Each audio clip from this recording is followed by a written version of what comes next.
નમસ્કાર, CB24 news સાથે હું રેશમા આપનું સ્વાગત કરું છું. ભારતીય વિદેશ મંત્રી એસ જયશંકરની કારને લંડનમાં ખાલિસ્તાની સમર્થકોએ ઘેરી લીધી હતી. આ કાર્યક્રમ પૂરો થયા પછી તરત જ પોતાની કાર તરફ આગળ વધ્યા ત્યાં પહેલેથી જ વિરોધ કરી રહેલા ખાલિસ્તાની પ્રદર્શનકારીઓએ તેમને જોઈને સૂત્રોચ્ચારો કરવાનું શરૂ કર્યું હતું.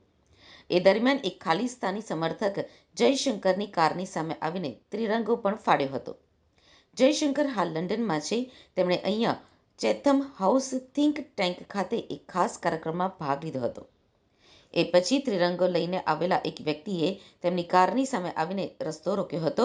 આ દરમિયાન તેણે રાષ્ટ્રધ્વજ ફાડવા જેવું શરમજનક કૃત્ય પણ કર્યું હતું. આ વ્યક્તિની હરકત જોઈને તરત જ સુરક્ષાકર્મીઓએ તેને પકડી લીધો અને કારથી દૂર લઈ ગયા હતા. એક તરફ કેટલાક ખાલિસ્તાન સમર્થકો હાથમાં ખાલિસ્તાનનો ધ્વજ લઈને નારા લગાવી રહ્યા હતા. આ ઘટનાનો વિડીયો સોશિયલ મીડિયા ઉપર પણ વાયરલ થઈ રહ્યો છે, જેના કારણે ભારતીય સમુદાયમાં પણ રોષ જોવા મળી રહ્યો છે.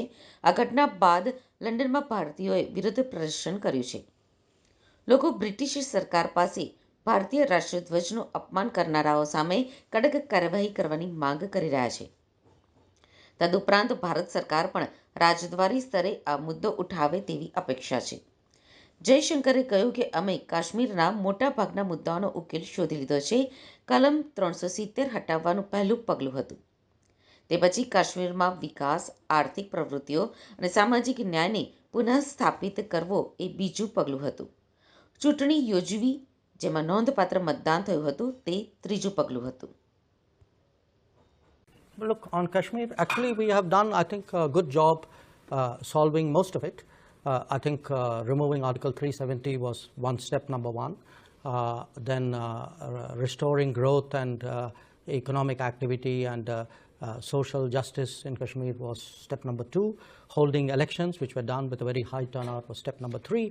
I think the part we are waiting for is the return of the stolen part of Kashmir, which is on the under illegal Pakistani occupation. When that's done, I assure you, Kashmir solved.